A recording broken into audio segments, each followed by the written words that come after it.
যখন ডাক্তারি পড়তে এলে, জয়েন করলে, মেডিকেল পড়া শুরু হলো, তখনকার এক্সপিরিয়েন্সটা ঠিক কীরকম? শুনে এসেছিলাম যে প্রচুর পড়াশুনো করতে হয়, প্রচুর চাপ নিতে হয়। সেটা একদম মানে প্রথম দিন গিয়েই ফিল করলাম বইপত্র দেখে। আর যেহেতু আমি বাংলা মিডিয়ামের ছাত্র, আমার কাছে ইংরেজিটা খুব কঠিন একটা, মানে প্রথম কথা স্পোকেন ইংলিশ, সেটাও একটা খুব কঠিন মনে হতো।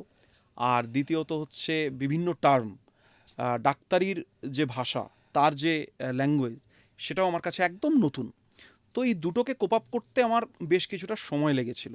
এবং তার সাথে ডাক্তারির যে মেডিকেলের যে সিলেবাস, সেইটাও আমার কাছে অনেকটা মনে হয়েছিল। মানে ফার্স্ট ইয়ারে তো আমার মনে আছে যে মানে আমাদের মানে আমরা মাথা তুলতে পারতাম না, মানে কোথা দিয়ে যে ফার্স্ট ইয়ারটা বেরিয়ে চলে গেছিলো আমাদের সামনে থেকে, মানে আমরা আমরা বুঝতে বুঝতেও পারোনি। পারিনি। মানে এত পরীক্ষা থাকতো প্রত্যেকটা বিষয়। ফার্স্ট ইয়ারে যেমন আমাদের পড়তো তো অ্যানাটমি, ফিজিওলজি, বায়োকেমিস্ট্রি। অ্যানাটমিতে আমাদের এইচওডি ছিলেন ডক্টর সুমিতা সরকার। তিনি মানে কি বলবো, মানে উনি আমাদের কাছে ভগবানের মতো। মানে উনি যেভাবে পড়াতেন আমাদেরকে, এবং এখনও ম্যাডামকে যদি কোথাও দেখি মানে শ্রদ্ধায় মাথা নত হয়ে যায়। মানে উনি কিন্তু আমাদের সেই কি হয় কি, মানে এখন তো জানি না, সিস্টেম অনেক চেঞ্জ হয়ে গেছে, আমাদেরকে উনি ছড়ি নিয়ে পড়াতেন। মানে আমি এবং আমার অনেক বন্ধু ওনার কাছে ছড়িতে মার খেয়েছি। মানে বলো কি? এইরকম, মানে কলেজের স্টুডেন্টকে কেউ ছড়ি দিয়ে মারছে, এটা মানে হয় না আর কি। কিন্তু উনি ওই রকমভাবেই ভালোবেসেই সবটা করাতেন। মানে আরও ছিলেন, মায়া মায়া ম্যাডাম বলে একজন ছিলেন। মানে একদম মানে আমরা যখন পড়তাম তখন মনে হতো যে কি প্রেশারে রাখছে রে বাবা, এগুলো কোনো মানে হয়? কিন্তু পরবর্তীকালে দেখেছি যে ওনারা একদম মায়ের মতো করে আমাদেরকে প্রোটেক্ট করেছেন এবং আমাদেরকে সমস্তটা শিখিয়েছেন। মানে সেটা একটা বিশাল বড় পাওনা আমার। তোমার ওয়াইফ, তিনিও ডক্টর। হ্যাঁ, আলাপটা কোথায়? একই কলেজে পড়তে তো?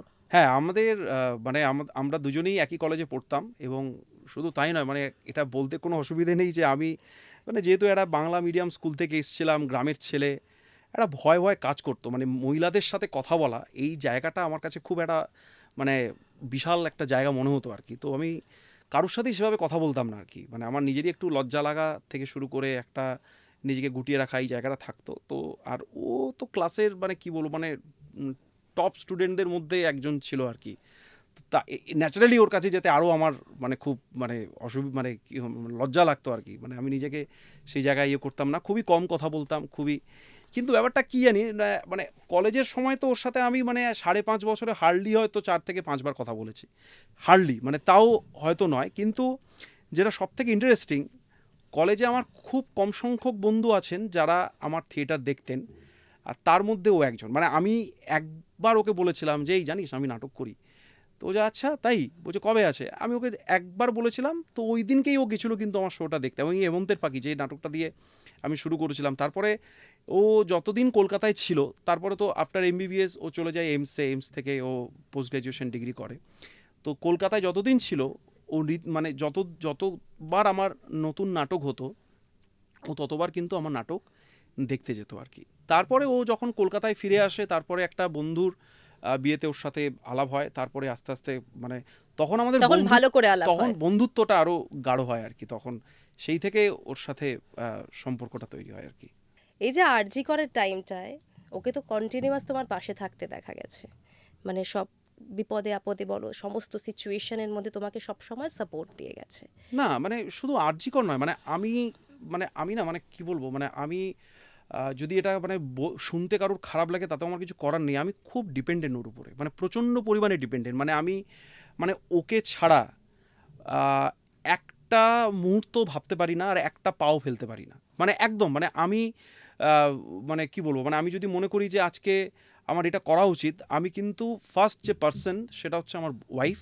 এবং তারপরে আমি আমার বাবাকে জিজ্ঞেস করি।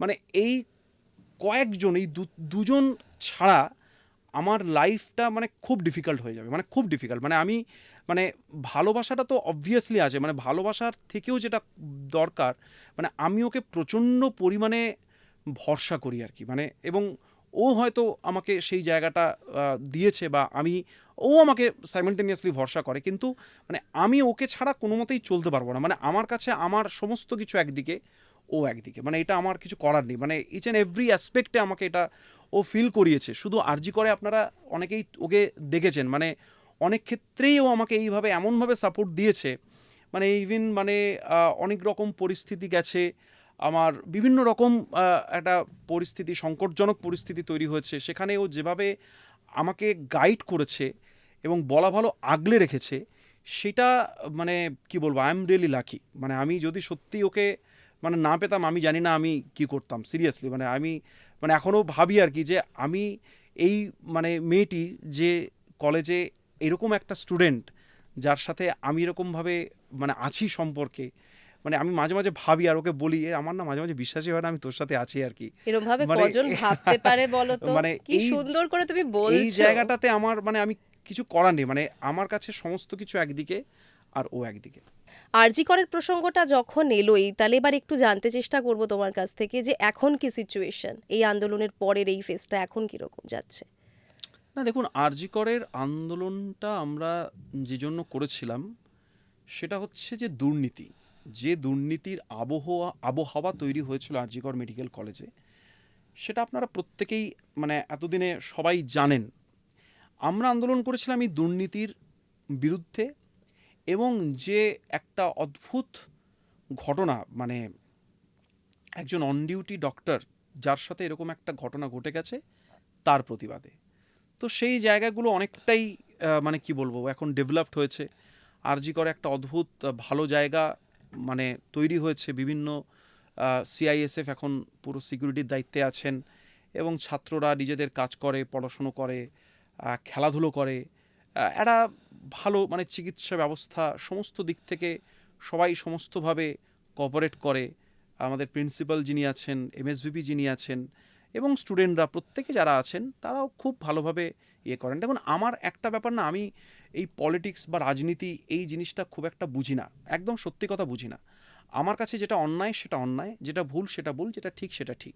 তো আমি চাই আরজি করে প্রত্যেকটি স্টুডেন্ট তার নিজের যোগ্যতায়, নিজের সম্মানে, নিজের মর্যাদায় থাকুক, পড়াশুনো করুক, ডাক্তারি করুক, এবং যে যে রুগীরা আসছে তারা সত্যিকারের পর্যাপ্ত পরিমাণে যে সরকারি চিকিৎসা ব্যবস্থায় যে সুবিধে সেইগুলো পাক। এই প্রতিবাদটা কি চালিয়ে যাবে? দেখুন, প্রতিবাদটা তো মানে কি বলবো, একদিনে শুরু হয় না, আবার একদিনে শেষ হয় না। প্রতিবাদ প্রত্যেকের মধ্যে থাকে, প্রত্যেকের ভেতরে থাকে। প্রতিবাদ মানে কি? প্রতিবাদ মানে আমি যেটুকু বুঝি সেটা হচ্ছে একটা চেতনা। আজকে যদি আমি দেখি যে কোথাও একটা ভুল হচ্ছে, সেই ভুলটাকে ভুল বলার যে ক্ষমতা, সেটাকেই আমরা বলি প্রতিবাদ। এই প্রতিবাদ নিরন্তর, মানে এই প্রতিবাদ কখনো থামবে না। আমি যখন শেষ হয়ে যাব বা আমার শরীর যখন থাকবে না, তারপরে যে শরীর আসবে সেও এই প্রতিবাদ করবে। তাই অন্যায়ের বিরুদ্ধে প্রতিবাদটা মানে কোনো রকম কোনো মানে কি বলবো, যে আজকে মনে হলো যে আমি প্রতিবাদ করছি তা নয়, এটা একটা অভ্যেস। আমার কাছে অন্যায়টা অন্যায়, সত্যিটা সত্যি, ঠিকটা ঠিক। সত্যি কথাটা বলাটা আমার কাছে মনে হয় সব সময় দরকার। এবং সেই জায়গায় দাঁড়িয়ে যদি কেউ সেটাকে মনে করেন যে প্রতিবাদ, তাহলে সেই প্রতিবাদ স্বাধীনতার আগে থেকে চলছে, স্বাধীনতার পরেও চলেছে, ভবিষ্যতেও চলবে।